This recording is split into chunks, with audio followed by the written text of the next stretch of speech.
All right, so what Icknick is doing right now is an interesting behavior. It's called a poop mark. And so you can see that he's pooped right on top of a log. And that is a very specific behavior to broadcast even more strongly than a scent mark.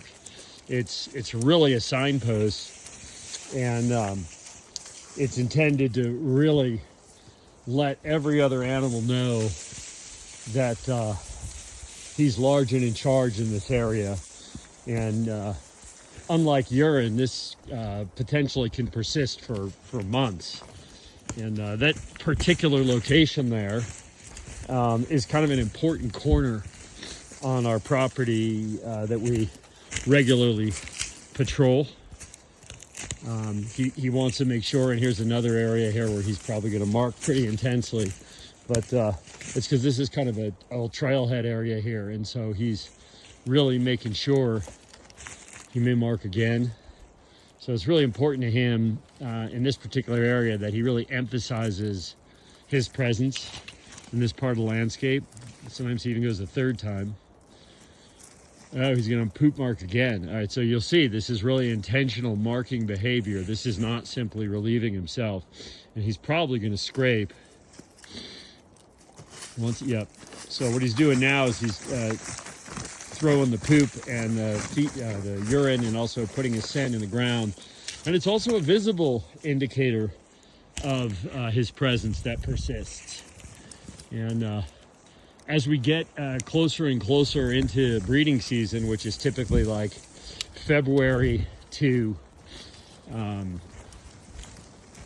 late March, it can be early or mid-January rather to late March, sort of depending upon the subspecies and the location. But this year we're really seeing a pretty intense increase in seasonal behaviors. I suspect it has to do with the fact that Nepenthe here had a heat cycle, her first, just about a month ago.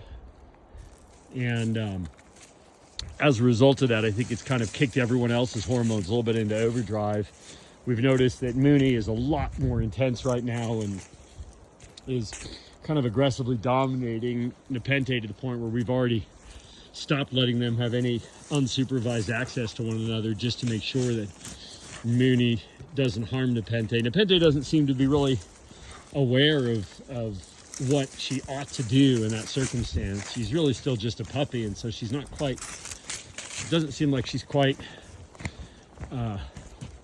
cognizant of the best approach, which would be to just completely submit. And by failing to submit, she is probably increasing the chances that Mooney could be more aggressive at enforcing her status. So we're being really careful there. And Icknick's behavior here is really intensified. His nuts are quite big already. As I mentioned in other videos, what you see with wolves and high content wolf dogs is that the males are really only reproductive at the same time of year as the females are coming into estrus. And so just a little before that, as we get into winter, their nuts, which are really small, they're like grape size, are really quite small during the bulk of the year. They swell and they have a significant increase in their volume, as well as the testosterone they're producing. And with that comes a suite of intensified behaviors, including potentially seasonal aggression, but also sort of hypervigilance and an interest in marking territory very vigilantly. And you're seeing that behavior here with Icknick right now. And I've also observed that Mooney just began scent marking for herself. That's a behavior that doesn't usually start until the animals not just reach sexual maturity, but also sort of a level of intellectual confidence where they're feeling capable of defending territory or holding territory. The males typically do it a little earlier, but Nepenthe, too many names. Mooney started about 2 weeks ago, and then last night I had her out on a patrol, and she also poop marked and scraped, and she's very intense. She also had a big growth spurt that I think was also sort of associated with exposure to Nepenthe's hormonal rush and the heat cycle. So yeah, we're really cognizant of all these behavioral changes. We expect them, we anticipate them, and we, as animal handlers with a lot of experience and a very serious interest in both observing behavior but also making sure that our animals are safe and happy, we exercise different care standards during this time of the year. And because it started early, it's going to be a pretty long winter for us. But that's where we're at today. And you can see everybody's put on a lot of fur. It sort of feels like it's going to be a pretty heavy winter for us. I'm not sure. We haven't had a lot of snow yet, but I think that's coming. So anyhow, it's me here.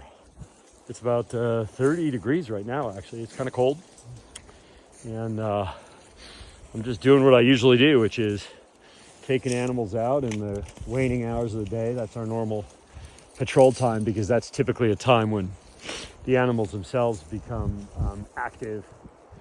I've mentioned this. It's a term called crepuscular, and it means that animals like wolves and coyotes tend to be active at the changing hours of the day, dawn and dusk. And so my preferred patrolling time is typically at dusk and into darkness, hence the headlamp, because we're going to lose the sun here shortly. But if you like my content, please like and subscribe. You want to learn about our lives, our nonprofit, the Tahoe Wolf Center, our mission to educate the public about the behavior of wolves and other native carnivores, and advocate for their continued recovery, as well as good science associated with understanding these complex social predators.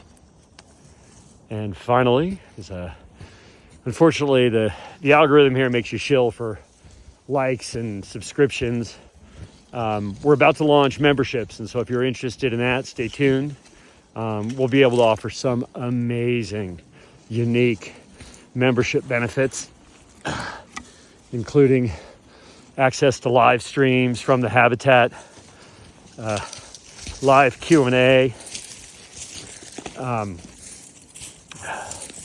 We'll be providing beautiful photographs to our members of the animals in our care, and discounts on a bunch of our other merchandise that we're creating. Hey, Icknick, can we go this way? Come on, let's go this way. I want to go up, not down. Come on, let's go this way. Come on. Let's go up here. So we're out here in the woods in the dark. He's actually really nice to hike with. This is a really good combo. Some of my combos are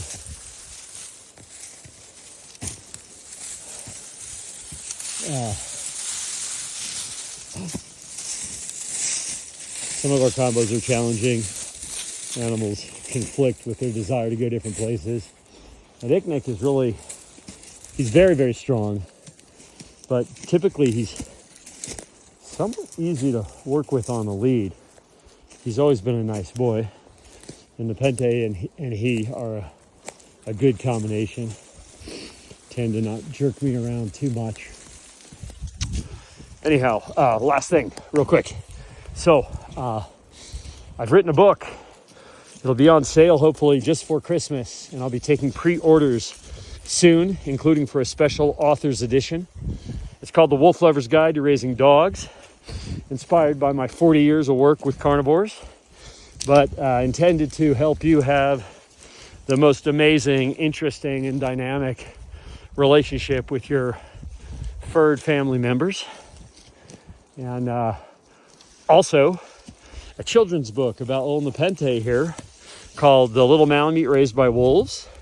That's a pro-wolf, anti-bullying story, also available just before Christmas, hopefully. And once again, taking pre-orders, including for a special author's edition. That'll be a limited edition. So stay tuned. And as always, if you have comments, questions, suggestions for topics you'd like me to cover, please post those in the comments. And with that, I'm going to turn my attention to my hike. Hope you all are having a good afternoon. This is All Over the Wolf Guy saying see ya until next time.